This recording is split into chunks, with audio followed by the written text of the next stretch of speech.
Okay. What's going on, everybody? It's your boy C-Zar, and we're doing the watch party. It looks like they are actually the Senate. I was wrong. They are having the hearing, even though the government is shut down. I'm gonna start posting some things. I have to adjust some things. I wanted to get this video going live before the hearing actually started, so I'm gonna mute myself. We're gonna play this. You know, it's definitely gonna play in the background. I'll probably mute myself for certain parts and then unmute myself if I feel like I need to talk.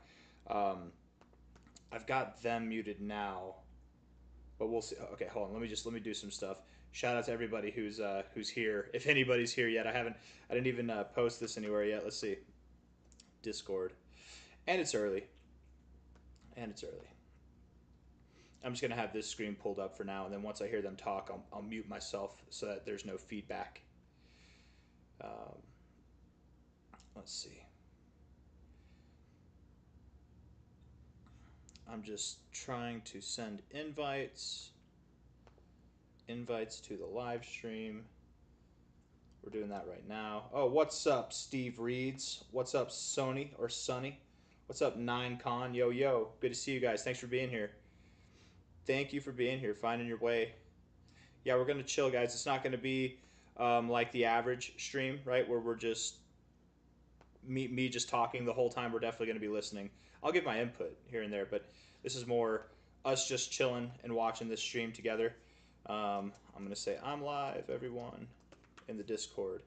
If anyone's looking to join the Discord, I'm going to put up links. Don't click the links now because I think those links are old. I'm going to send them right now. Let's see. Da-da-da. Waking up and going, hell yeah! Thank you. Hold on. Thank you. Who said that? Thank you, Sonny. Appreciate you, brother. Waking up and going to sleep. Yeah, hell yeah, man. Me too. Actually, normally I don't go to bed making videos. I normally do finish videos like 6 hours before I go to sleep.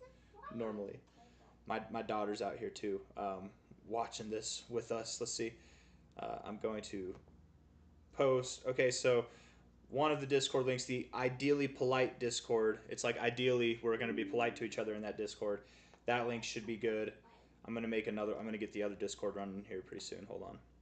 There are two Discords, right? The Wheelhouse was the original Discord, and I'm a proponent, you guys. Little fun fact about me for anybody who's new, because I want to say ever since we had like 30,000 subscribers on this channel, that's whenever the new Discord came into play. Because a lot of people were complaining about the old Discord. Um, the Wheelhouse was the original Discord, and we used to have no rules because I'm a no rules kind of person. I think no rules. If you don't like somebody, block them like on your own Discord. But I'm not going to ban them from the group. You can block them and not see them even if you're in the group. Let people handle things on their own.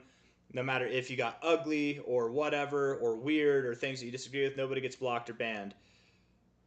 From me, you know, they can block each other. They can't ban anybody from the group. But things got out of hand, man. Things got out of hand. People were uncomfortable.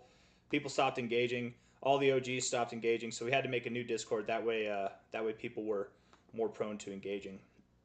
And that's what the Ideally Polite Discord is. Anyways, I updated both of those links. So if you guys want to join, anybody who's not in the Discords, the Ideally Polite Discord is the C-Zar Gets Crypto Discord. The X Factor No Rules Discord is, I say find enemies here. I promise you, you'll probably find friends too. There's good. They're all good people, man. It's just it's no rules. There's no filters, no nothing. And that's the Wheelhouse, right? The Wheelhouse was supposed to be a safe haven at first, but it turned out to be a not safe haven. Anyways, let me say hi to everybody. What's up, Crypto J? What's up, Mr. Ect? I love Ekid, Mr. Ek, Mr. Ected. It's like you're erected, Mr. Erected. Haha, I like it. Morning, Sam Strong. Let me mute this here. What's up, Dogecoin Mode? Noodlehead, no problem. Yeah. Sam Storm, what's up? What's up? They have to agree on the new budget. Yeah, they do. What if they do that here? I'm thinking, you guys. Hold on. Can you? Is my camera? Is it frozen? Can you see me? It should be good, right? Should be. Okay, no, yeah, we're good. Okay, cool. Um, I'm thinking there's going to be some good news. Here, let me get. Oh, we're getting something. I don't hear any noise yet. I don't know if you guys do. Let me see. No, nothing yet. All right, I need to pull this up so that I have everything going the right way. Let's see. Once I hear noise, I'm going to mute this immediately. Whoa! Dude, this fly came out of nowhere. Oh, man. That's what you get for leaving the doors open. All right, let's see here. Oh, sorry. Not trying to cover it up there. All right. We'll probably turn on the performance so that we don't have any issues. Right. This stream, you guys, is definitely going to be chill. It's going to be a lot more chill than the average one, right? We're just chilling, listening to this once it actually takes effect, or once they actually give us some sound. Is everybody okay? Is the connection good? I want to know. Is the connection good for you guys? Because for me, it looks like it's being a little bit weird. Let's see. So chill and watch, kind of, yeah. Atrix, yeah. That's kind of what we're doing. Mom used to say, "Close the front door." You were letting the flies out. Ha, that's funny. Your mom's funny. Bro, I love reading all the comments on the videos. There's always the Wall Street crypto PhD experts. Yes, hold on. There's so many comments I can't read it. Just actually, okay. Experts on there must all be billionaires with their own knowledge. Yeah, no, I've found that people who people who do that, they're typically new, right? Like they're not people who've been in this for a while. They're typically new, and it's funny. It's funny too because okay, cool. I'm glad. I don't know why the connection for me is bad, but the connection for you guys is good. That's great. That's awesome. But yeah, they're typically new people who it's kind of funny, right? It's like it's oh here we are. Hold on. Good morning, and the committee will come to order. I'm going to stop talking. To become an important part of our global financial system. Today, we will discuss how our tax code can provide a clear framework to ensure American leadership in this innovative industry. But we're not starting from scratch. Over 2 years ago, this committee laid the groundwork for a strong bipartisan foundation when Ranking Member Wyden and I jointly released a public request for information on how Congress should address the tax challenges and opportunities presented by digital assets. The robust input we received from stakeholders showed significant uncertainty exists, and Congress should update our tax code to provide clear and durable rules of the road. Since receiving that input, the market cap of digital assets has continued to rapidly increase, and additional questions have been raised by industry. Many of my colleagues on both sides of the aisle understand these challenges and have put in significant work to develop thoughtful solutions. This summer, Congress passed and the President signed into law the Genius Act, which establishes a first-of-kind framework for payment stablecoins, an important step for the American leadership in financial innovation and economic opportunity. As Congress considers additional steps to further develop the digital asset architecture, the tax treatment of these assets and transactions is a necessary part of that fabric. Currently, our tax code does not provide straightforward answers for many digital asset transactions. Whether someone is buying a cup of coffee, donating to a charity, investing, lending, mining, or staking. Without clear tax rules, taxpayers are left with many unanswered questions, and individuals, businesses, and our country's finances bear that burden. Lingering tax uncertainty also makes the U.S. a less attractive place to do business and invest and hurts tax compliance. The U.S. must not fall behind in this rapidly growing market. It should be a leader in digital asset development. Recognizing these challenges, the Trump administration has rightly prioritized the examination of the current tax treatment of digital assets.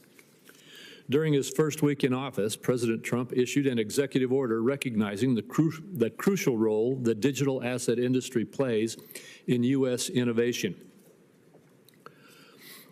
In addition, the critical role that it plays in economic development and international leadership. That executive order also established a President's Working Group on Digital Assets Markets, which published a report titled Strengthening American Leadership in Digital Financial Technology. The report includes tax legislative proposals regarding the mark-to-market election, trading safe harbors, securities loans, and the wash sale and constructive sale rules for fungible digital assets. The report also includes tax recommendations dealing with payment stablecoins. These are novel and complex topics, and I thank our witnesses for being here today to help us better understand them. I look forward to learning from you and hearing how Congress can take steps to develop proper rules of the road for digital asset taxation to ensure U.S. leadership in this rapidly evolving industry. As we will hear from our witnesses, the cryptocurrency ecosystem is diverse in its products and functions, and our tax code must appropriately adapt to reflect a more comprehensive and durable approach. I trust the bipartisan foundation that this committee has built will result in solutions that meet that challenge. Senator Wyden. Thank you very much, Mr. Chairman. Mr. Chairman and colleagues, 10 hours into a government shutdown, and Americans are wondering this morning how they're going to afford groceries, pay rent, and even cover the transportation costs they face today. The Republican response to them? Silence. With so many people being hurt by this shutdown and desperately worried about the hardships to come, I think it is so unfortunate the Republicans are making their warped priorities clear. I'll start with a few facts. The federal government is shut down while Republicans control the House, the Senate, and the White House. Rather than going forward in good faith, the administration is engaged in hostage-taking. Dude, just stop. We're here to talk about the taxation of digital assets. Put your political BS aside. Let's go. What are you doing? What the? This guy is a clear tool. He looks like a wet towel. What the hell? All right, I'm gonna let him talk more. No matter the cost. So millions of Americans now are facing a huge increase in their health care premiums. This is the real world of the suffering we're seeing this morning. The Trump administration and Republicans won't lift a finger to help them. Resolving this shutdown and getting our fiscal house in order really ought to be the top focus now of the Finance Committee. Unfortunately, there hasn't been a single hearing on the $5 trillion tax bill that was passed a few months ago. Biggest bill in history, committee with jurisdiction, not going to discuss it in a bipartisan way. On top of that, the economy is showing real signs of weakness. Jobs are fewer, prices are higher. Millions of Americans are about to get clobbered with those health care costs. Now, I do agree with the concept of working on crypto's treatment under the tax code. It's a worthy subject. I fought back against proposed rules that went too far towards dictating what code-independent developers, not exchanges or brokers, would be forced to write. But in my view, and I say that this morning to my colleagues on all sides, there's a pretty long list of major issues and problems this committee has got to look at first. As for the topic at hand, there are a lot of questions that deserve candid consideration when it comes to crypto and taxes. Right now, there's a severe lack of certainty and clarity on how tax rules apply to crypto. That's bad for just about everybody except the tax cheats. One of the effects of all that uncertainty is a big increase in the tax gap, the taxes that go unpaid every year. Back in the first Trump administration, the IRS Commissioner Charles Rettig sat in this room and testified that the real gap might be double the official estimate because of the shadowy rules around crypto. That would make the tax gap almost $1.4 trillion per year. It goes without saying, if the U.S. actually collected the taxes individuals and corporations owed, that go a long way to fixing our fiscal challenges. So there are a lot of other issues to consider. This is a new and rapidly transforming industry. It raises new questions all the time, including how to treat crypto firms that, for all intents and purposes, are basically like sports gambling companies. The Senate needs to handle these issues carefully, take the time to get it right. That'll be a challenge, and I certainly hope that the Senate looks at this in a bipartisan way. Right now, what's most important is that we stand up for people who are suffering today, because they're all over America this morning. That's what they're thinking about. Thank you, Mr. Chairman. Thank you, Ranking Member. And although this hearing is about crypto, I have to respond just briefly to the effort to relitigate the one big beautiful bill. The bottom line is that yesterday the Republicans voted to keep the government open, and the Democrats insisted on over $1 trillion of new spending in order to do so. We will continue having that debate, but today we're going to go forward with our witnesses and discuss the issues that we deal with regarding taxation of digital assets. In a moment, our witnesses will share their opening statements. Before doing so, I will provide a short introduction of each witness. Mr. Soman Sato is the Director of Policy at Coin Center, a leading nonprofit research and advocacy organization focused on cryptocurrency and decentralized technology. Prior to joining Coin Center, he held senior roles in both the public and private sectors, focusing on the legal and regulatory treatment of cryptocurrencies. Ms. Kramer is the founding member of Ask Kramer Law, LLC. Previously, she served as a partner at McDermott, Will, and Emery for 30 years. Ms. Kramer has also authored a 2-volume, 4,000-page reference, Financial Products, Taxation, Regulation, and Design, now in its 4th edition. Mr. Slotkin is the Vice President of Tax at Coinbase. He took on his role at Coinbase following a career of nearly 25 years at the General Electric Company and as a tax lawyer at a number of global U.S. law firms. And Ms. Nellen serves as the chair of the American Institute of CPA's Digital Assets Task Force, Tax Task Force.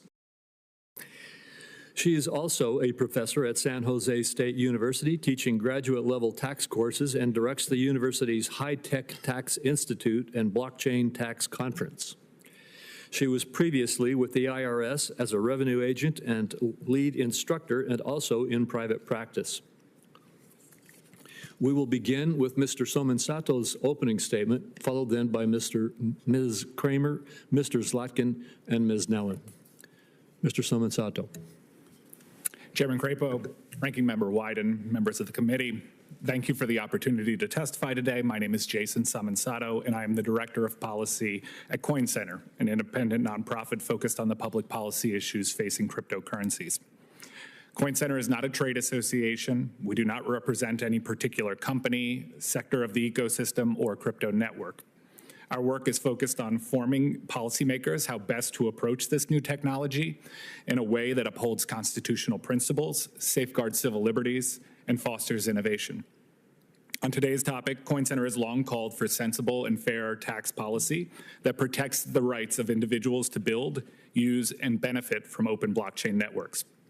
We do not seek special treatment, but rules that align crypto transactions with comparable activities under the law. This hearing presents an important opportunity to address the current obstacles to that equal treatment. But why act now? Since the introduction of Bitcoin in 2009, millions of people, including millions of US taxpayers, have used open blockchain networks to send peer-to-peer payments, to earn rewards, and to conduct a wide variety of other activities. These networks are not going away, as evidenced by the billions in value transferred over them each day. And there now is increasing demand to transition significant portions of the economy to blockchains, just as so much of commerce moved onto the internet starting in the 90s. Yet the tax treatment of crypto transactions is often uncertain, impractical, and in some cases fundamentally misaligned with well-established principles of tax law. The resulting burden falls most heavily not on institutional players, but on individual users and new market entrants. those least able to afford specialized tax advisors and expensive accounting software. Sensible tax reform is essential for U.S. competitiveness and ensuring that these networks are built with democratic values. Whenever an American Bitcoin miner or Ethereum staker suffers unnecessarily complex tax treatment, whenever an American Solana user faces accounting headaches or invasive surveillance, we are not merely inconveniencing a handful of today's nerds and early adopters. We are seeding the future of financial infrastructure to rival nations promoting closed and surveilled network models. Congress can offer a better alternative, one rooted in clarity, fairness, and the rule of law. So how do we improve the current tax environment around crypto? My written testimony focuses on 3 recommendations that Coin Center has championed for years. Let me briefly explain each. First, the IRS treats cryptocurrency as property. That means every time a user sends crypto, even to buy a coffee or pay a fractional transaction fee, they trigger a complex taxable event. For individual users, this is comparable to triggering a tax obligation every time you send an email or a text message. In 1997, Congress saw a similar issue with foreign currency and created a $200 de minimis exception. A comparable fix for crypto would go a long way toward enabling everyday use without sacrificing compliance. Second, we urge Congress to clarify that block rewards, the newly created tokens earned by miners and stakers for validating transactions, be only taxed upon disposition. IRS guidance incorrectly treats these tokens as gross income upon receipt. The reality is that these tokens are not received, but are instead created property, just as crops grown by farmers or apps coded by developers. The current IRS approach leads to phantom income and misaligns crypto with other taxpayer-created property. Congress should clarify that block rewards are only taxed when sold or exchanged.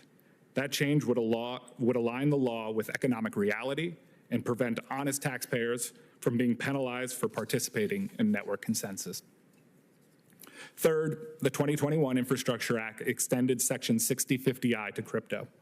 This provision now requires anyone receiving over $10,000 in crypto to collect and report detailed personal information about their counterparty in a peer-to-peer transaction. Coin Center has challenged the constitutionality of this provision in federal court, and we urge Congress to repeal or amend it to avoid chilling legitimate private uses of this technology. The promise of cryptocurrency lies in its ability to empower individuals and enable open, decentralized innovation. But that promise can't be realized if the tax code places unfair burdens on the very people working to build and use these tools in good faith. Congress has a critical opportunity to modernize the tax code, protect everyday users, and ensure the United States remains a leader in this fundamental technology. Thank you. Ms. Kramer. Okay. Good morning, and thank you for inviting me to join you for this important discussion. By way of background, I just want to say I liked that last guy. I think he had good. He didn't sound. I don't know about the property thing at first, but everything else sounded good, man. I like it. Anyways, let's keep listening. Shops for IRS financial product specialists for over 20 years, and it's my privilege to share with you my views.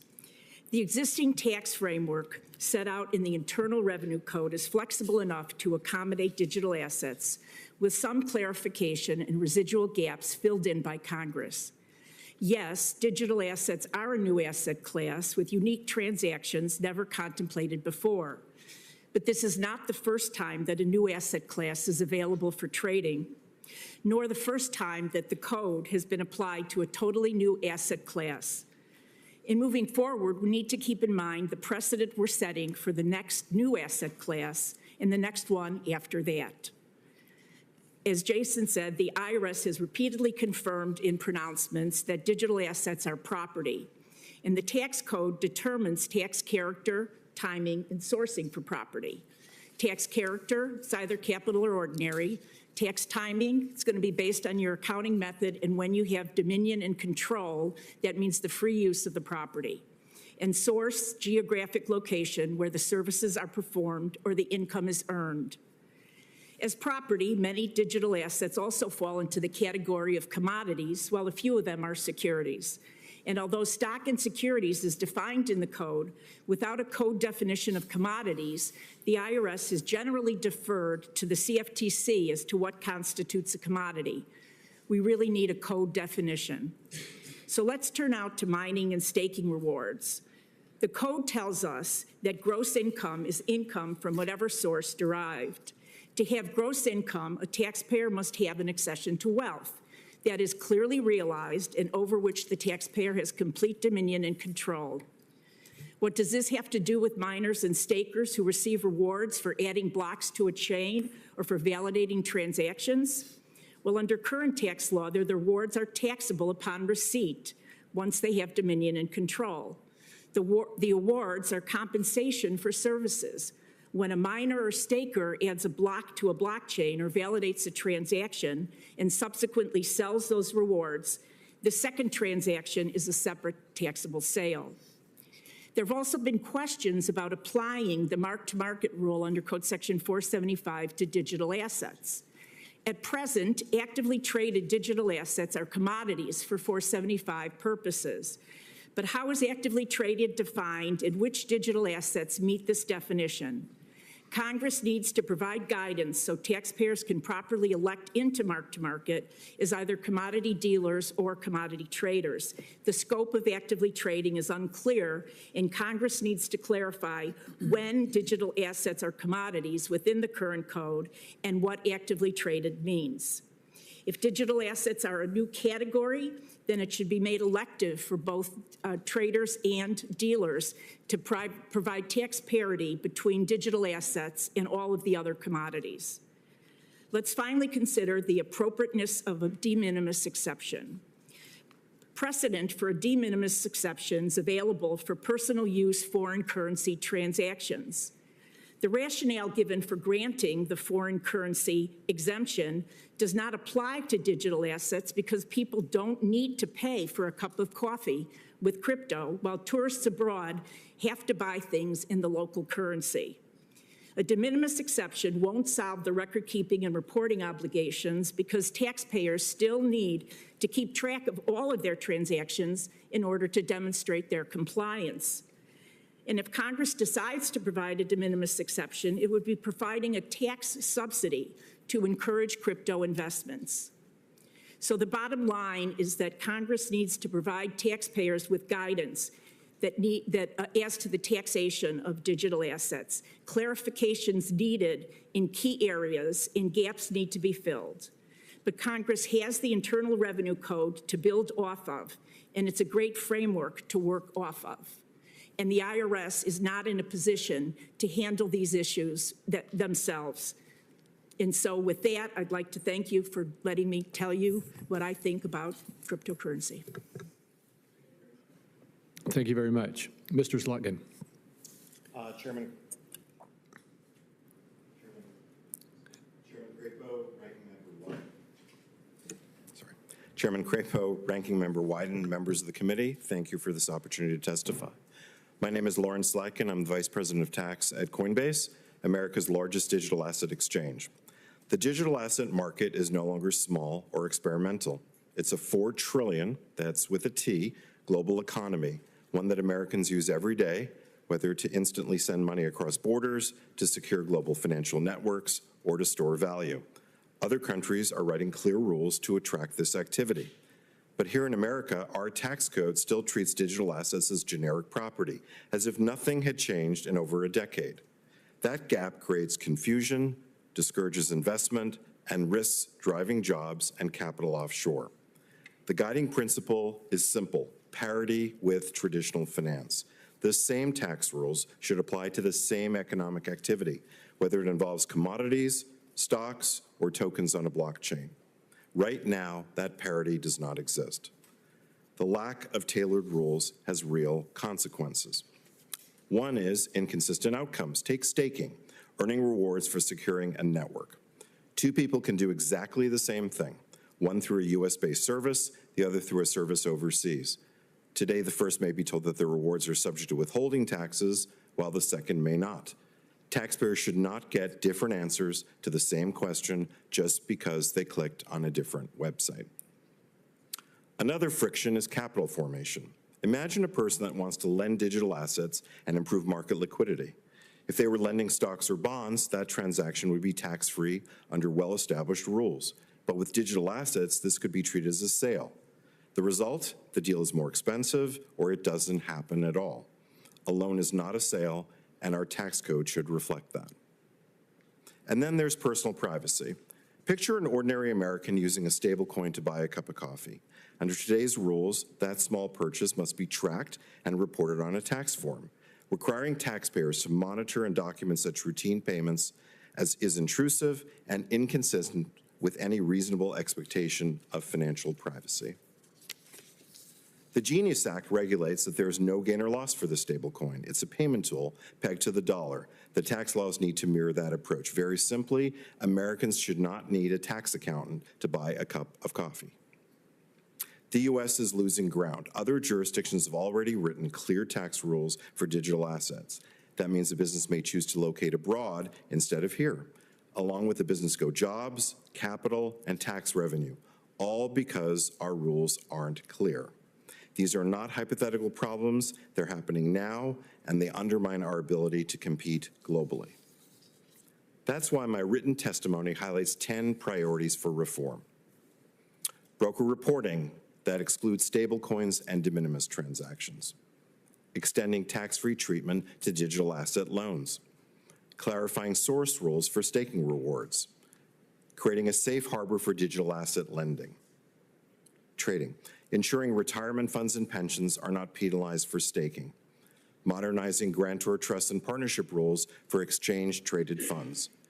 Establishing a mark-to-market election for dealers and traders in digital assets.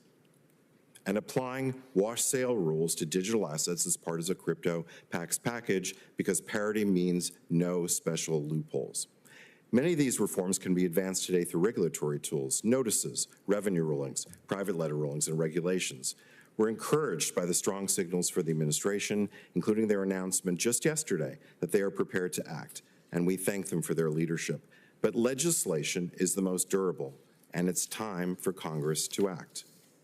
And looking forward, blockchain itself can be part of the solution, tools that make reporting more accurate, less costly, and protective of taxpayer privacy. Let me stress again, these proposals are not about special treatment. They're about parity with traditional finance. The fact that our industry supports wash sale parity is proof that we're serious about integrity, compliance, and fairness. The stakes are high. Done wrong, tax policy will create confusion, higher costs, and capital flight. Done right, it will protect the tax base, enable innovation, and preserve America's role as a world financial leader. Senators, crypto is here for good, $4 trillion strong, and now is the time to bring our tax rules up to speed. Thank you, and I look forward to your questions. Look, everything he said was great, up until he said that they want the wash rule to be taken away, no loopholes. Let us have the wash trading rule. Come on, buddy. Come on. We've been treated misfairly. We deserve it a little bit. Yes, it'd be fair, but come on. On behalf of the AICPA, I'm pleased to have the opportunity to testify on the taxation of digital assets. Despite the growing importance of digital assets and the increasing number of taxpayers using them, there is still a lot of uncertainty and a lack of clarity when it comes to many digital asset tax issues. Since the initial guidance from the IRS in 2014, the number and types of digital assets and their uses has grown and continues to do so. Digital assets include not only Bitcoin, that was an initial focus of guidance, but also numerous cryptocurrencies, stablecoins, tokenized assets, wrap tokens, and non-fungible tokens or NFTs. This has further complicated the taxation of digital assets because some closely resemble securities, some resemble commodities, and others don't resemble either. Therefore, carefully defined terms will be critical in any extension of existing tax provisions to digital assets. For example, we recommend that mark-to-market accounting be extended to dealers and traders of digital assets under the Section 475 framework. The intent of mark-to-market accounting was to simplify tax compliance for assets with a value that can be readily determined, such as securities. There are many digital assets with values that are readily determined and actively traded on multiple digital asset exchanges. To extend mark-to-market accounting to dealers and traders of digital assets, Congress needs to know which digital assets would be eligible for such treatment and then specify the types of activities that would make a taxpayer a dealer in digital assets. For example, narrowly defining actively traded fungible digital assets as those traded on one or more domestic digital asset exchanges would treat digital assets similar to certain securities and commodities. This narrowly defined subset of actively traded digital assets could also be used for other code sections applicable to securities and commodities. Importantly, this standalone definition would circumvent the need to determine whether a specific digital asset is a commodity, security, or other type of asset. For example, Congress could leverage this definition when considering a safe harbor under Section 864 for digital assets. The legislative history of Section 864 indicates that Congress believed it would encourage foreign investment in the U.S. and would keep trading activity in the U.S. This intent would seem to apply to other investment assets, including digital assets. Another tax issue that needs to be resolved via legislation is application of the qualified appraisal exception for charitable contributions of certain digital assets. This exception assumes that certain types of assets have reliable and publicly available values. Therefore, they should not require the expense of hiring a qualified appraiser to determine the value of donated property. Publicly traded securities are among the few types of property available for this exception. Now, because not all digital assets are actively traded on digital asset exchanges, the appraisal exception should not be extended to all digital assets. An overly broad extension may lead to overvaluation of digital assets with speculative values. The qualified appraisal exception should be limited to actively traded fungible digital assets. This aligns with the intention and the benefits offered under the current exception for publicly traded securities, which is to make the charitable contribution process simpler and less costly, and where any possible abuse is unlikely. These three issues do not reflect all digital asset tax issues that can create uncertainty for taxpayers and tax professionals. Some issues are more complex than others, and some have valid arguments on each side. And for some issues, a legislative rule is needed for consistency or to address areas where more than one possible tax interpretation exists. We have addressed additional tax issues in our written testimony. Ultimately, we seek guidance that provides clarity and certainty of the tax consequences and reporting obligations arising from digital asset transactions will improve the tax system, not cause people to avoid transactions that otherwise make financial sense, and lead to consistent application of tax rules among all taxpayers. The tax system benefits from clear laws, everyone plays by the same rules, and can meet their compliance obligations with confidence. In addition, tax administration is more efficient. This is what we are requesting when it comes to taxation of digital assets. Thank you for the opportunity to testify. I'm happy to answer any questions you may have. Thank you very much. And again, I want to thank all of our witnesses for your testimony. Your testimony, as well as your oral testimony, as well as your written testimony, shows just how complex this issue is and how critical it is that we get your expertise in getting it done right. I have just a couple, I have a lot of questions, but I'll just go into a couple of them.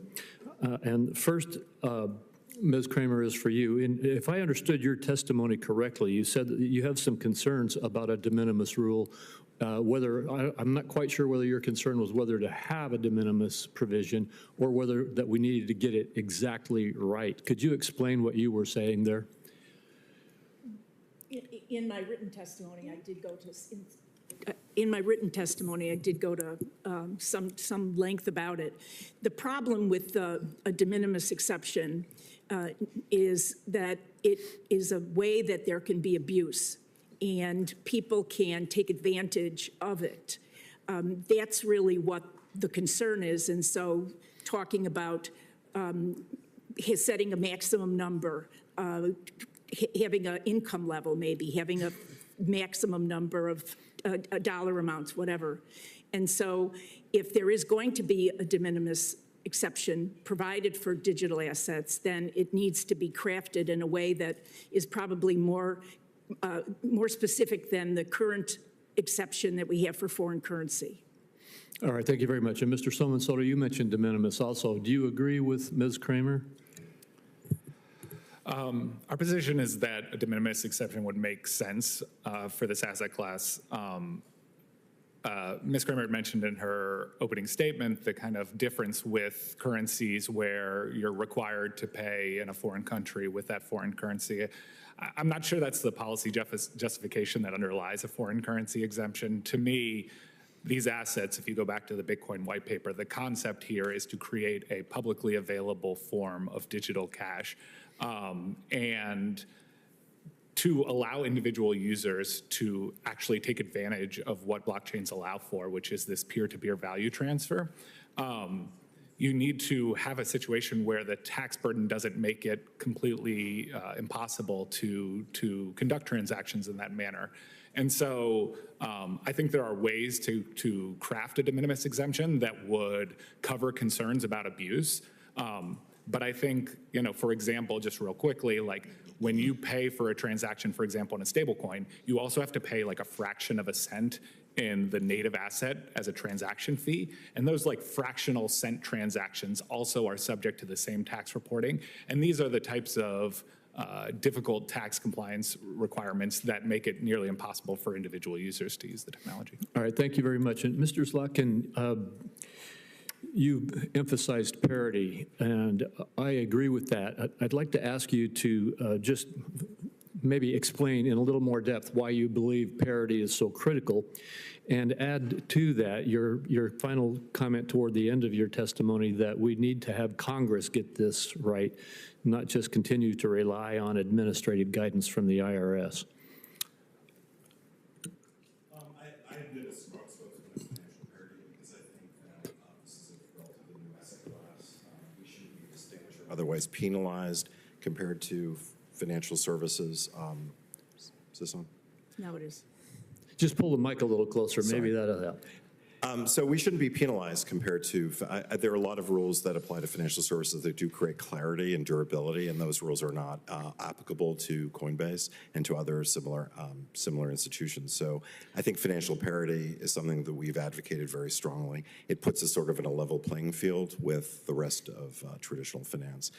As to your second question about administrative guidance versus law, my own view is that the only durable way to create sort of a foundation for digital assets is to clarify aspects of the law that are unclear and put that in the code itself. Certainly, we've approached the IRS, we've approached the Treasury. They've been very accommodating. In many instances, sometimes they've been inaccessible in prior years. But I think the only way to really create a durable system functionally to last as a real foundation is the law itself. Thank you very much. And Ms. Nellen, would you like to comment on any of either the de minimis issue or on the parity issue or any other issue you think should be prioritized?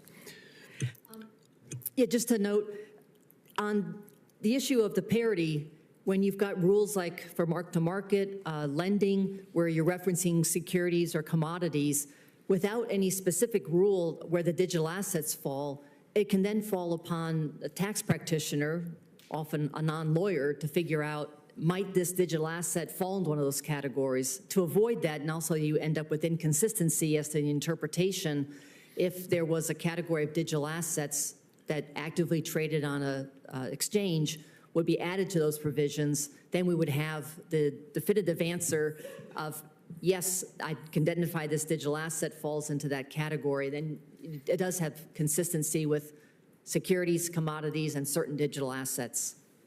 Well, thank you very much. Senator Wyden. Thank you, Mr. Chairman. And Ms. Nellen, thank you very much for repeatedly mentioning mark-to-market, because in our billionaire income tax legislation, which now has the support of 22 United States senators, that's one of the key concepts, and you're making it clear it is a regularized part of the tax code, and I appreciate it. Let me go to you, Ms. Kramer, on de minimis, because this is going to be one of the hotly debated aspects of this whole effort, and I want to make sure we're walking this through, carefully, so everybody gets a sense of where we are. So when you use a digital asset to make a purchase, you trigger a gain or a loss, just like if you sold stock. Congress creates the de minimis rule for foreign currency so that taxpayers aren't burdened with tracking gain on personal transactions in local currency abroad. Now, this is where it gets, I think, into the debate. It's been suggested that there be a similar exclusion for digital asset transactions subject to an annual cap. Now, my question is, even if there were to be a de minimis exclusion with a cap, would you still need reporting so that taxpayers know their gains on each transaction to make sure they don't get in trouble with the cap and that sort of thing? They would need to keep track of the transactions in order to prove compliance, so that as a practical matter, it really wouldn't make a difference. We're going to ask you some more questions about that in writing, because it strikes me that even if you go forward de minimis with a cap, there are going to be some other aspects to this issue. Let me ask you about mining and staking. If a business issues unrestricted stock for services, is that ordinary income on receipt? For unrestricted stock, Yeah, it's income upon receipt.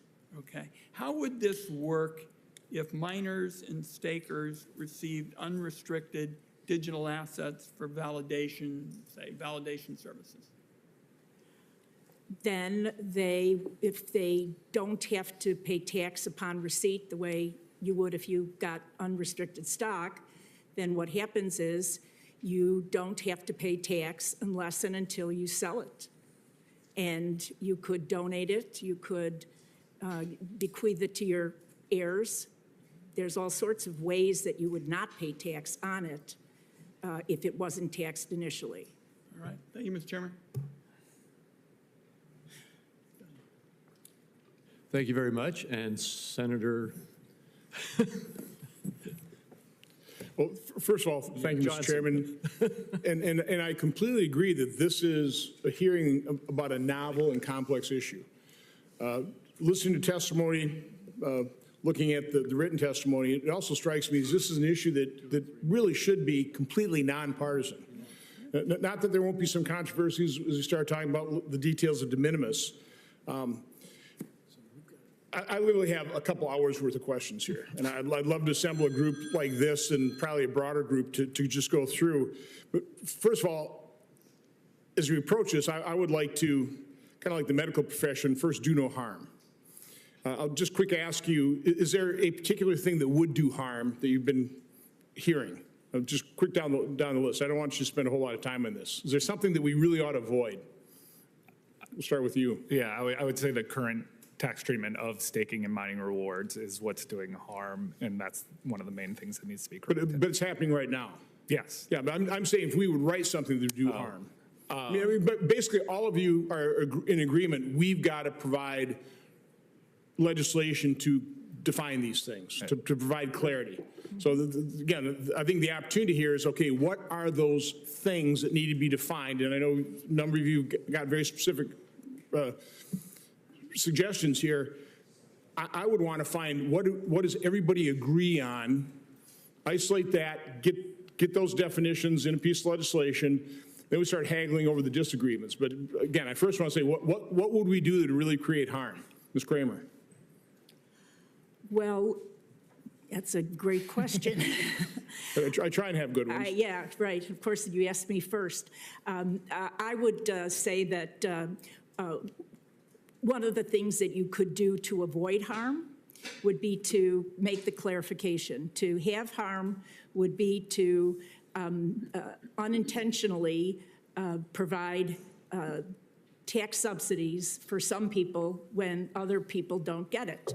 And so that's really the harm question. And so the job you have is to work on making sure that if you're doing it intentionally.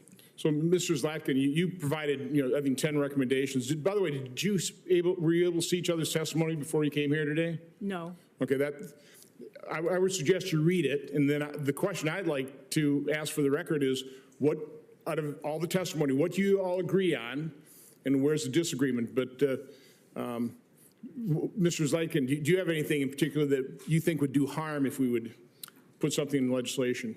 Thank you, Senator. I think that my theme is that there's a lot of potential for over-reporting. We spend a lot of time on that, even in this discussion about de minimis and with stablecoins itself. There's an enormous potential. This is a democratized form of financial asset class where people can use things in ways that weren't done before. And there's a tremendous potential there for over-reporting and burdening the system. That's burdening the system for taxpayers, and it's burdening the system for the IRS. So let's take reporting today, and if you enhance this by over-reporting, by not including a de minimis rule, you're going to have billions of transactions that taxpayers are going to have to report, keep track of. I don't think most taxpayers are prepared for that result. It'll probably hinder the growth of the industry. It will also When you talk about reporting, again, I want to always keep things as simple as possible. The whole blockchain is based on pretty complex computers, which we have now, so hopefully we could be able to use something like that.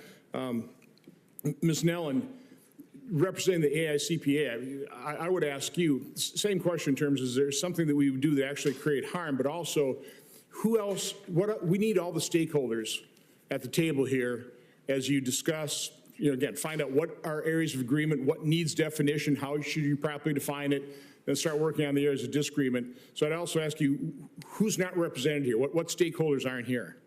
But first of all, is there something that we would do that actually do harm? The only thing I could think of that might do harm if there was some term added that wasn't clear enough, so it then caused people to not act or interpret it incorrectly. So making sure terms are well defined with the types of transactions that are going on today. So far as stakeholders, I think the folks that are involved, or taxpayers involved, range all over the board. It could be individuals with small investments that are doing all kinds of things, trying to stake, have no idea about record keeping, have no idea about tax consequences. You've got folks with more income engaged in these transactions. You've got large companies engaged in various transactions.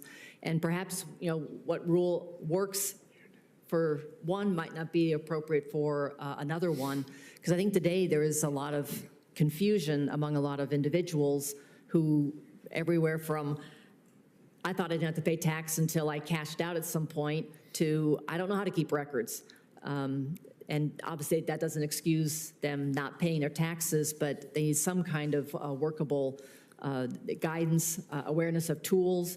In fact, actually, I think even enacting legislation is another wake-up call to folks. Hey, you need to be paying attention to what you're doing has tax consequences, and figure them out and deal with them.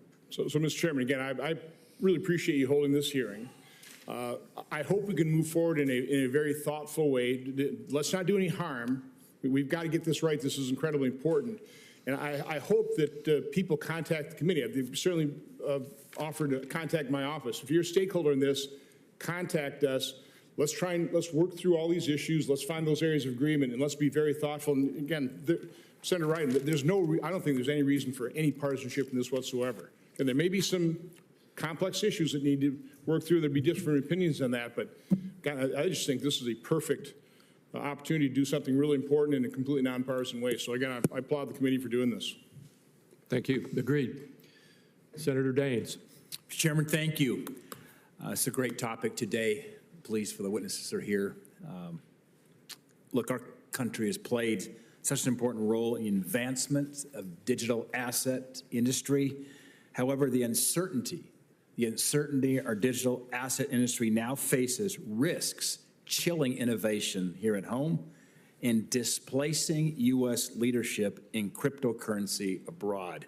This is a global race, and whoever goes the fastest is going to win.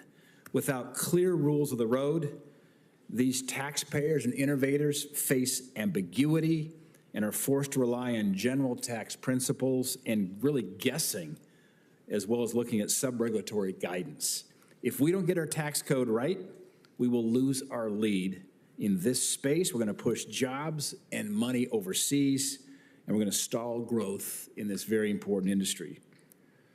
When I fought for permanency in the One Big Beautiful Bill, American leadership was one of the main motivators, removing the uncertainty of Washington, D.C. We won that battle a few months ago, and I'm going to ensure we win on this battle as well. More than 50 million Americans are invested in cryptocurrency. And as this number grows, the more important it becomes to deliver certainty and stability to the American people. And given the progress my colleagues in this Congress have made this year with passage of the Genius Act and the ongoing. I just gotta say, guys, I love that I'm hearing things like we want to make sure that the United States is a crypto safe haven. This guy's just buttering the bread right now. We don't need to listen to him, but that the fact that they're talking about crypto needs to be a safe haven in the United States, or the United States needs to be a safe haven for that.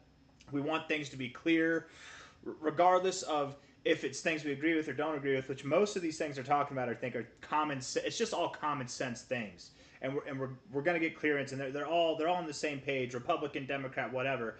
The only person I don't like is that Miss Kramer lady. Let's listen. Hold on. There are a number of rules today that, or lack of clarity, that shifts investment outside the United States. I'll give you two examples. One is we don't have clear rules on sourcing. Sourcing is determinative as to whether withholding tax apply to investors. Investors outside the United States don't know whether the source rules for staking or for digital asset lending are treated as foreign and domestic. I think we should implement a rule that we've recommended, which is that if you're a foreign person, it should be sourced according to foreign, and therefore you're not subject to withholding tax. Again, that lack of clarity shifts investments. People just don't do it. If you have a choice, you'll invest outside the United States. And where would that investment go if this lack of staking clarity? Where's it going? It goes, thank you, sir. It goes to validators outside, for staking, validators outside the United States. For lending, it would go to counterparties that are non-American. Another example is asset management. We have the strongest asset management framework and system. New York is legendary for that. We've developed rules that encourage foreign investment into the United States. I think we made reference, my colleagues made a reference to that as well. We do not have a clear rule about the treatment of, we know securities and commodities are eligible for this exemption, so that if you use a U.S. asset manager, you're not subject to U.S. tax, but that's not true for digital assets. So I would strongly encourage this committee to consider legislation that would expand that to include digital assets, so that it's made clear that digital asset trading, lending through a U.S. asset manager is exempt from U.S. tax, similar to other asset classes. Thank you. The SEC recently issued guidance allowing for exchange-traded products, ETPs, to stake the crypto they hold. This follows other regulatory efforts this year by the SEC to increase access to crypto for everyday investors through cryptocurrency ETPs. These regulatory developments will result in more American taxpayers holding investments in ETPs, which I commend. As popularity around crypto ETP products grows, so too does the imperative of providing clarity, certainty to U.S. taxpayers by ensuring our tax code accommodates this unique and innovative feature offered by crypto-focused products. For example, staking is a feature that underlies much of the value proposition for investing in proof-of-stake crypto and is an important incentive for investors. However, the current rules and limitations for grantor trusts do not contemplate novel concepts, such as the staking of digital assets, leaving many taxpayers relying solely on advice from well-meaning accountants as to whether these tax structures are viable investment vehicles in the first place. As a follow-up to you, Mr. Slatkin, given your expertise in digital assets, can you explain why it's important that any comprehensive crypto tax package that will cement U.S. leadership and innovation in digital assets provides certainty and clarity around the use of structures like grantor trusts for crypto ETPs? Thank you again, Senator. It's totally endorse clarifying that. This is actually should be a relatively simple fix. Staking is simple is not necessarily easy here in Washington. That's true. So in the sense that the grantor trust rules are designed to basically not apply tax as though it's just a look-through treatment. Staking itself presents unique aspects of validation that are automated, that most people think are sort of robotic and effectively easy to accomplish. If grantor trusts are not allowed to stake, then ETFs and ETPs will not have certainty for their investors that they can stake through these platforms. They'll be shifted elsewhere outside the United States, where these rules are actually pretty clear, where similar types of arrangements in Canada, for example, are made available. I think it's relatively clear that staking itself is sufficiently automated that grantor trust should be inclusive of these types of arrangements. I'm out of time here. There's lots of more questions, but thank you, Mr. Chairman. Thank you. Thank you, Senator Hassan. Thank you, Chair Crapo and Ranking Member Wyden, and thank you to our witnesses for joining us today. Before I get into my questions, I do want to take a moment to address the federal government shutdown.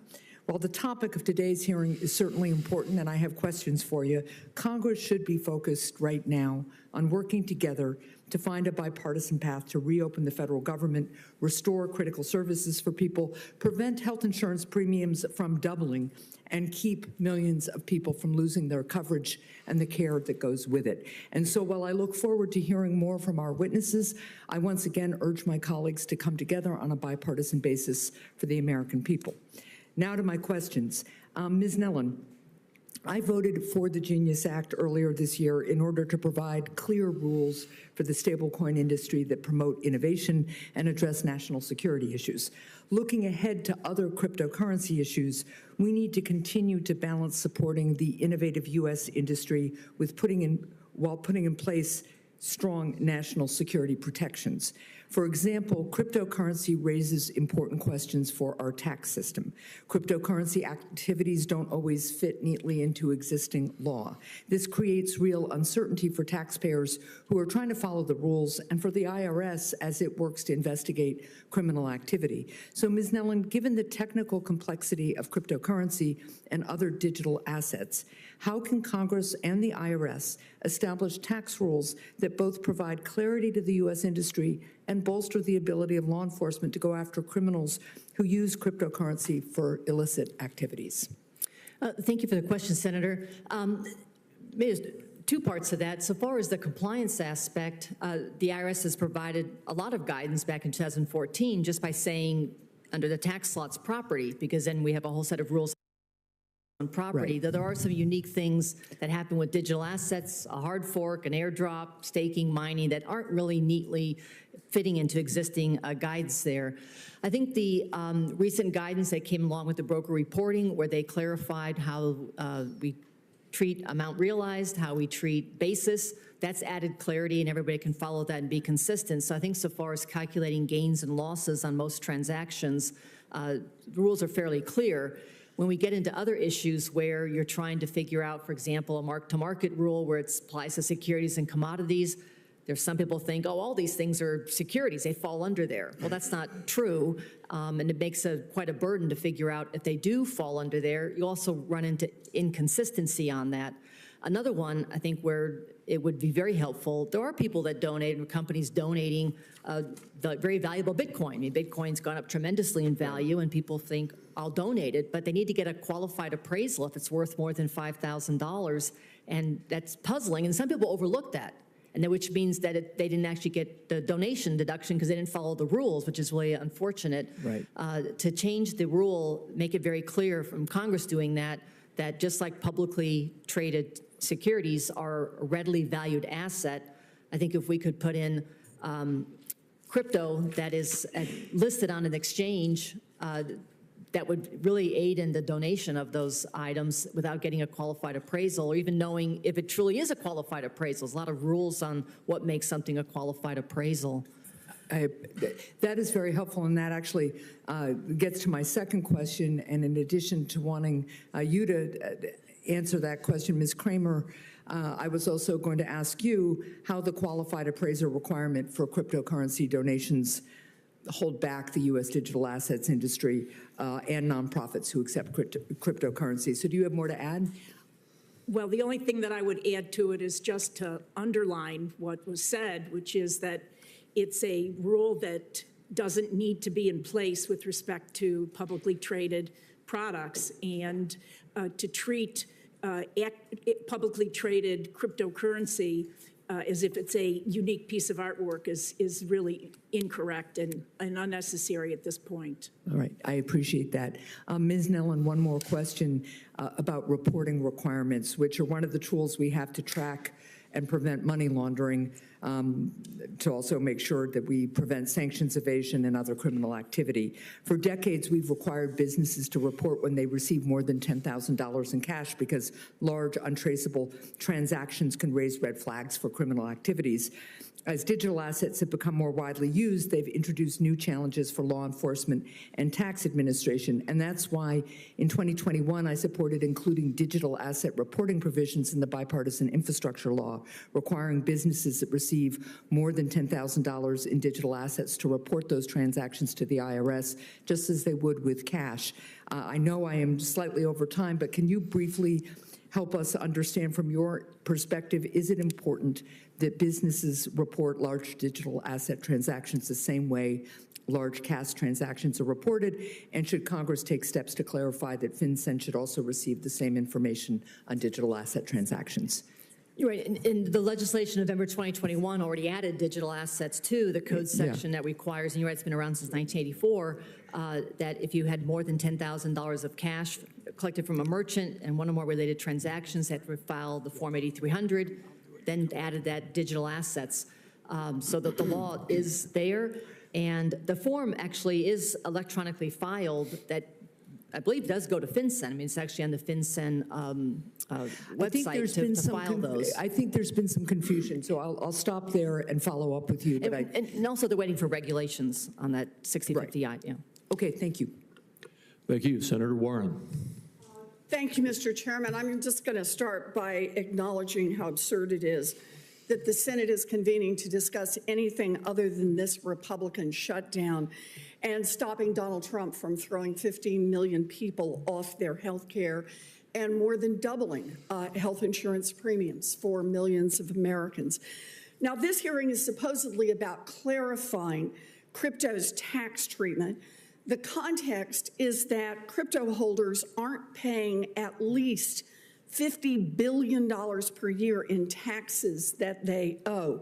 In theory, reform proposals could plug those crypto tax loopholes, which would be a good thing. But the proposals I'm seeing follow a familiar movie script. Industry lobbyists want special tax rules for crypto that will make crypto billionaires richer and give crypto an unfair advantage over other kinds of competing financial products. So I want to run through a few of those. Ms. Kramer, you're an expert on our tax laws, so I've got some very simple questions for you. Let's start with a de minimis exception, a proposal that would allow crypto investors to avoid reporting income from crypto transactions under $300. If someone bought $300 worth of gold or $300 worth of Apple stock, would they be required to report any income they made from those transactions? Yes, they would. All right. If crypto investors get this de minimis exception, would they pay less in taxes than traditional stockholders for precisely the same kind of transactions? They would pay less. All right. The Joint Committee on Taxation estimates that this proposal alone would be a $5.8 billion tax boost for the crypto investors. So let's do a second one. An accountant who runs his own business, gets paid for updating books and records, just standard stuff.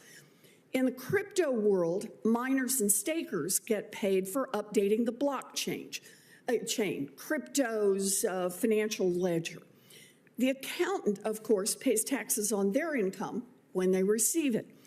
But one crypto industry proposal would allow miners and stakers to delay paying taxes on the crypto they earn as income until they sell it, which could be many years later, if ever. Ms. Kramer, if this provision passed, would the miners and stakers effectively pay less in taxes than accountants, even when they are doing almost exactly the same work? They would pay less. So that's right. And the estimate here is it would be to the tune of about $4.3 billion, according to the JCT. So let's do a last one. Professor Nellen, you teach tax law.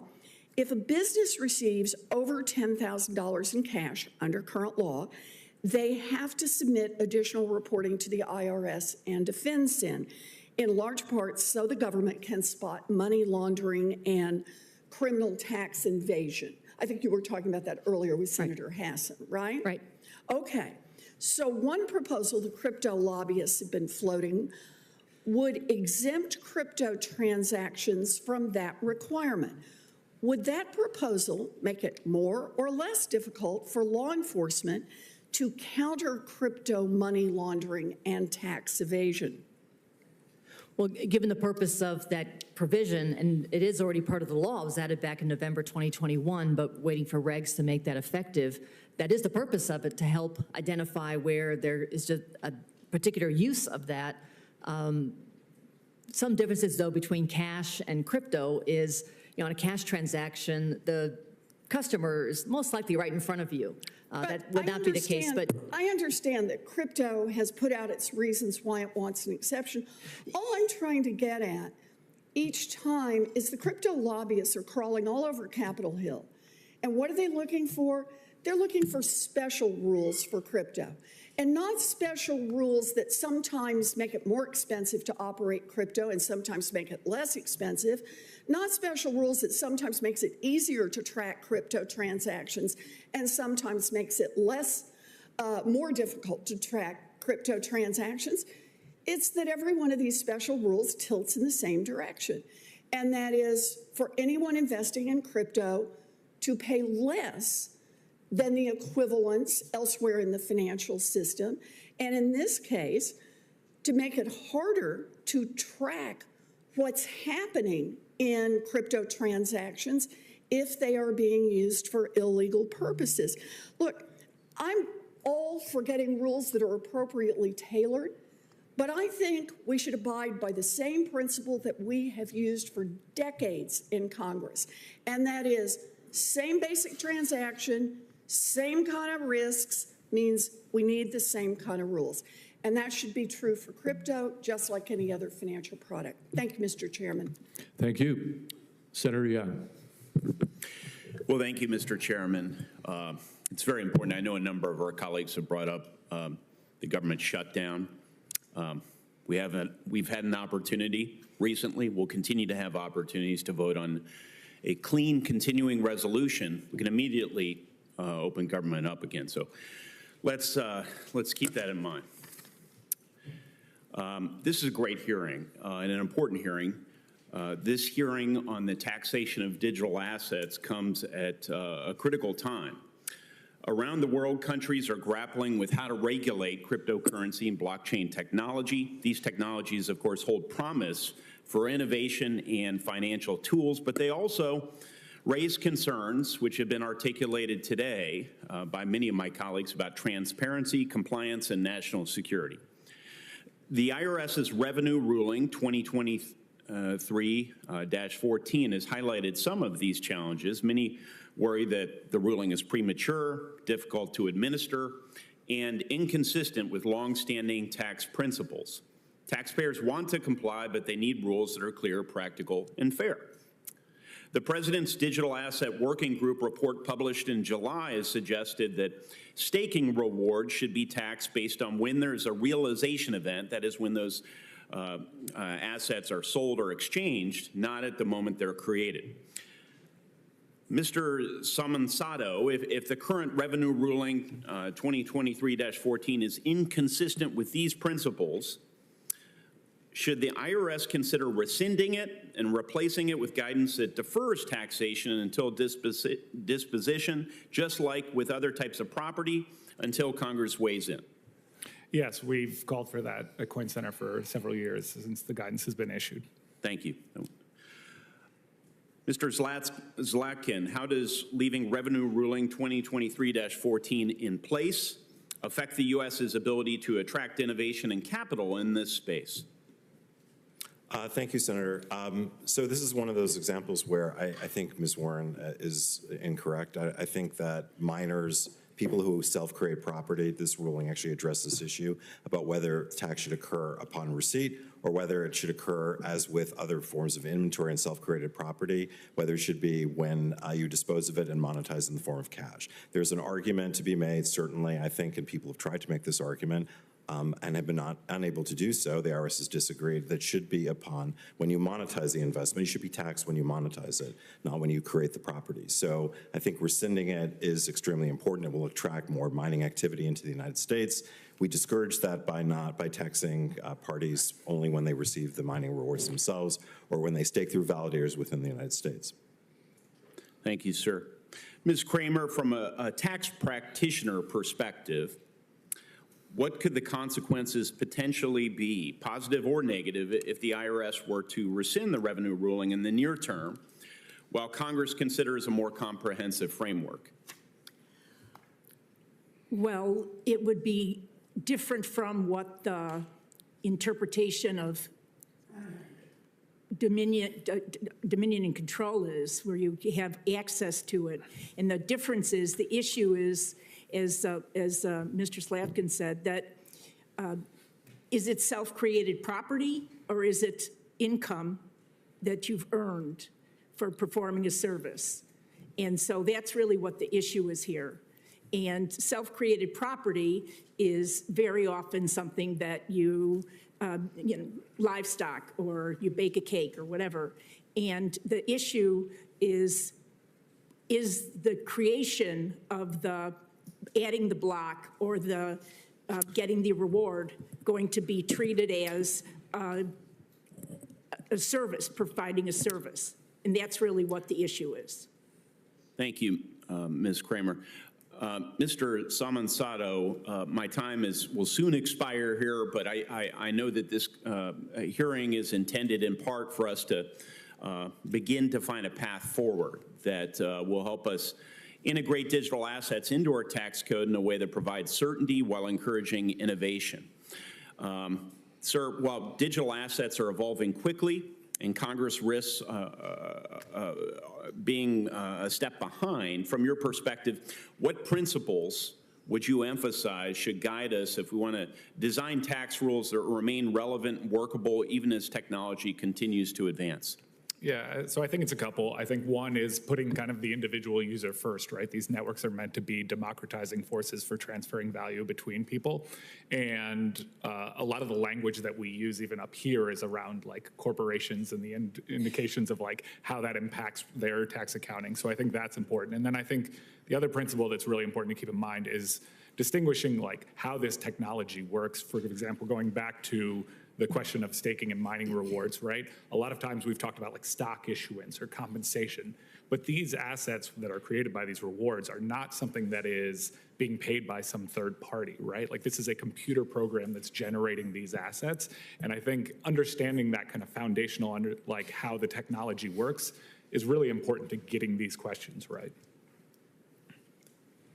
Thank you. That last bit will keep me thinking. Yes, Chairman. Thank you. Senator Cassidy.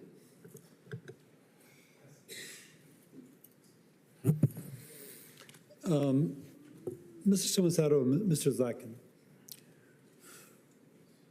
I've been struck that people's medical data is commonly used by people who make billions, trillions of dollars, but their data doesn't contribute anything to their own financial welfare. Now, there is that indirect benefit of medical advance, but there's nothing like, my gosh, I had the one gene that was a cure for Alzheimer's, and somebody's going to do really well on it, and I get zilch. Now, we've seen litigation on this in the past, and now I think there's informed consent that your data can be used. But I think it would incentivize Americans and it would share the wealth if you could actually have a distributed ledger in which the monetary value of my contribution would accrue to me with financial advantage. Does that make sense, or am I speaking too kind of like highfalutin? No, it makes sense. Yeah. So how do you do that practically? How could you make it so that if Senator Crapo's lab test and clinical data were used to, or 23andMe, which has been monetized, but not accruing to the benefit of the person who's contributing the genetic material? How do we set up that system where it would accrue to my advantage as well? Not entirely, but to somewhat. Any thoughts on that? I mean, I think as an initial matter, I would say it's an incredibly complex problem, but it's the type that developers in this. Now, why would it be complex if we say, okay, everybody's data is going to be tagged with a wallet, and we're going to track it, as to who is using it, and whenever it is used, there'd be some, system. For example, there might be 10% of all shares of a certain product, which will be distributed among those who contribute clinical data, that sort of thing. So I think probably like one topic that comes to mind is you're putting people's health data on a blockchain, which is generally publicly available information. Now, you wouldn't have to put their data on blockchain, you just put the wallet on blockchain.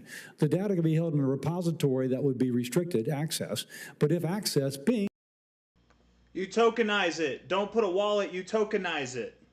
Exact types of like questions that I think some of the developers who are working on ideas like this are wrestling with, right? How do you then trust the repository that is issuing these tokens to like then transact in this?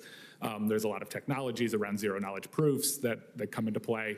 We like recently wrote a paper at Coin Center about dealing with digital identity on the blockchain and how like this can work from a technical perspective, but also some of the policy changes. Now, will this be entirely worked out by the market or by private industry, or does it need enabling legislation?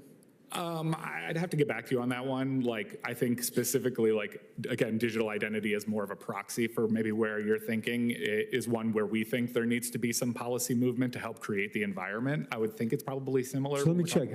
Does anybody else have a comment on this? Mr. Zykin? Thank you, Senator. I think you should come and work for Coinbase because I think you're full of brimming with ideas. Wait, say that a little bit? You should come and work with us at Coinbase on new technologies and adapting the blockchain. I would say this. I think your comment is really based on the promise of DLT, decentralized ledgers. We share that promise here at Coinbase. So I think we endorse that as well. And I think we can use that in the tax system as well. So there are blockchain. We have a tax system that is based on paper, on fax machines, that is the 20th century. And we could collect and validate and ensure through smart wallets, through attestation tokens, the use of blockchain for a much more efficient tax system. And it very much is in line with some of the things you just described. We should be innovative. We should be thinking this is what America's about. So totally endorse that. Did you have a comment? Well, you're describing, I think, something similar to like a ASCAP royalty, where every time, radio station plays a song, they have to pay a royalty, but the blockchain could help in tracking some of that so payments go to the right person, plus protecting their private information. Yeah, so now, what I'm a little bit concerned about is that you're suggesting that this might be the promise that implies difficult to realize at this point in time. And yet, would it really be, or is it just a question of working it through to where we actually could democratize the financial benefit of medical advances to the people who are actually contributing the clinical information? Does that make sense? I mean, and this you may say, I don't know, you got to think about it, but it does seem like you put a bunch of smart people and you try and trace it out do it for one person, then you scale it. Am I being too optimistic or not? Well, I think a lot of people aren't thinking about the value of their information, and we give a lot of information away all the time that perhaps has value to it. We have a whole group at Coinbase called Base that works on initiatives that tries to effectively allow people to monetize their self-created property and things that you just described. So I'm out of time, but if my staff is available 24/7, 365. And so if y'all have thoughts as to how to do this, I'd appreciate this because I think this would actually, they say in our society currently you can make a killing, but you can't make a living. We need to make it so that everybody is enjoying the benefit of the data which they're contributing for others to make a killing. That's my thought. Thank you. I yield. Thank you, Senator Smith. Thank you, Mr. Chair, and welcome to our panelists. I'd like to follow up on a line of questions that Senator Warren was working on, and I'll come to you, Ms. Kramer. So as Senator Warren noted, miners and stakeholders get paid for updating the blockchain. This involves validating transactions to ensure, for example, that a coin can't be spent twice at the same time. So it seems to me that it's reasonable to say that miners and stakers are performing an essential service. It seems like without them, the blockchain could quickly lose all integrity. They're performing an essential service. So my question is this: our tax system generally imposes a tax when someone provides a valuable service in return for compensation, regardless of whether they are, regardless of how they're paid. They pay taxes on that compensation. Am I correct about that? Yes, you are. And the hotspot issue here is as to whether the staking and the stakers and the miners are performing a service, which is what it appears to be. They're following a protocol from the platform and, from the blockchain platform. And so they're following instructions, basically, in order to perform a service. Right. That's the way it seems to me, too, that they're performing a service, you get compensated for performing the service, and regardless of whether that compensation is in a dollar or a Bitcoin or whatever it is, that you pay taxes just like you. I mean, that's what accountants, that's how you get paid for the service that you provide. So let me just, in fairness, I think it's important as we're talking about this to understand, I mean, I understand that the crypto industry isn't asking for a tax exemption, but as Senator Warren was pointing out, there is a delay in when you pay your taxes under this sort of potential scenario. And of course, there's a benefit to deferral of your taxes. Could you just talk a bit about that and what that looks like? Well, if you don't have to pay tax today, then you have an advantage because you're basically getting a tax subsidy. Right. You delay, and then you get a benefit as a result of that delay. That's right. correct. That's the way I see it too. I also want to get at this. I think there's a bit of a misconception about this idea that sort of anybody can mine or stake. Yeah, but then you got to pay for the income tax when you sell. There's a delay, but you have to pay for the added capital gains too. It's nonsense. Both mining and staking are highly competitive. Is that right? And they require often big chunks of capital in order to do this. Am I right about that? That's true, although small participants are able to participate through partnerships or joint ventures or through Coinbase. You might end up pooling or in some way coming together in order to participate. But I mean, it just seems to me that it seems to me that if you are allowing for a deferral of paying taxes, that is a way of actually benefiting, the big guys just as much as it's benefiting, and maybe probably more than the little person who's trying to get going here. I mean, is that how you see this? I mean, most of the benefit here is going to the big guys. Well, the benefit is going to be going where the capital is. And right. The capital is going to be with big. Exactly. The big guys. Exactly. So yes, that's true. Exactly. Ms. Nellen, I have a question for you. And this has been, I know that folks have been talking about this on the committee today. Under the Foreign Account Tax Compliance Act, taxpayers with at least $50,000 in certain foreign financial assets need to report them on their tax return, right? But however, there's some questions about if these requirements would extend to digital assets. If Americans don't report on their foreign assets, of course, it makes it a lot easier for them to avoid paying taxes. So my question is this: if it's relatively easy for U.S. investors to get around geographic restrictions and to trade on foreign crypto exchanges or transact with foreign crypto wallets, if we take that into consideration, how should we be thinking about these reporting requirements to eliminate that incentive, that perverse incentive? Yeah, I think part of it ties to the IRS clarifying the guidance as to what's considered a foreign financial asset that would be reported under that FATCA rule.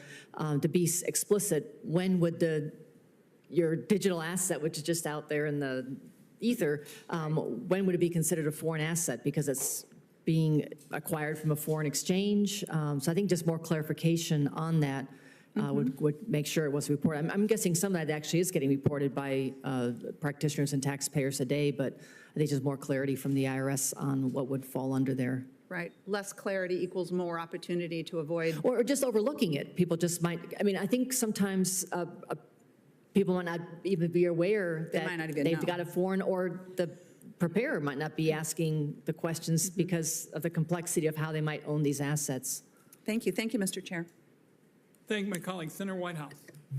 Thanks very much. This is, I'm going to make an off-topic comment and then an on-topic comment. The off-topic comment is because the elephant in the capital city today is that our Republican colleagues and the president have shut down the U.S. government as of last night. And they've done so for a really extraordinary reason, which is to take away Americans' affordable care health benefits. the Affordable Care Health benefits don't just land in Democrat states, they land in Republican states. Polling shows that Republicans want, real live voting Republicans want, the Affordable Care benefits to be extended. So all we're asking is that Republicans do something that they should be doing anyway because it's the right thing to do and because it will benefit their own constituents and because their own constituents actually want it. That shouldn't be a hell of an ask. But it's an ask that is apparently so awful to Republicans that they'll shut down the government instead of sitting down and talking with. Why do they do this? Just, we're here to talk about crypto. Screw your politics. We'll hear enough about it over the coming days. I know it's not the focus of this hearing, but this is the first hearing we've had since Republicans put us into shutdown, and I can't not discuss that elephant in the room. We're not shutting down and cutting health care benefits. Republicans are shutting down to cut health care benefits. There's an off-ramp as wide as the world to solve this. All they have to do is agree that maybe just a moment's bipartisanship and solving a real problem for real constituents should be the order of the day. It's because he has nothing to say. So he's just going to waste his time because he has nothing to say that's important to this hearing at all. That's what AI and data center world are listening is the cost problem of electric bills. We could solve a lot of the problems that AI, crypto, and big data centers are causing if this industry, which is going to make billions and billions of dollars, I feel like Carl Sagan there, billions and billions of dollars, would simply do the responsible thing and bring its own clean energy to the grid with it. That ought not to be asking too much. The choice not to do that and to simply dump this added demand onto the grid has a very predictable effect. When you add all that demand to a fixed supply, what happens? Prices go up. That's supply and demand, the elementary theory of market economics. So all of these new facilities are going to be driving electric utility bills up for regular customers. And I hope the industry will think about, I mean, I get that you've got this huge political runway with the Trump administration, and you can basically go raiding and pirating through the political world right now. But at some point, you know, you only get one chance to make a first impression. And if your first impression to the world is, we're not going to take care of our own energy supply, instead we're going to drop into your grid and make all of your electric rates go up by a ton because we're not willing to be responsible, you're going to have to live with that for the rest of this industry's life. And then it's not just added demand for fixed supply. This administration is trying to damage electric supply by taking out the clean energy sources that provided 95% of the new additions to the grid last year.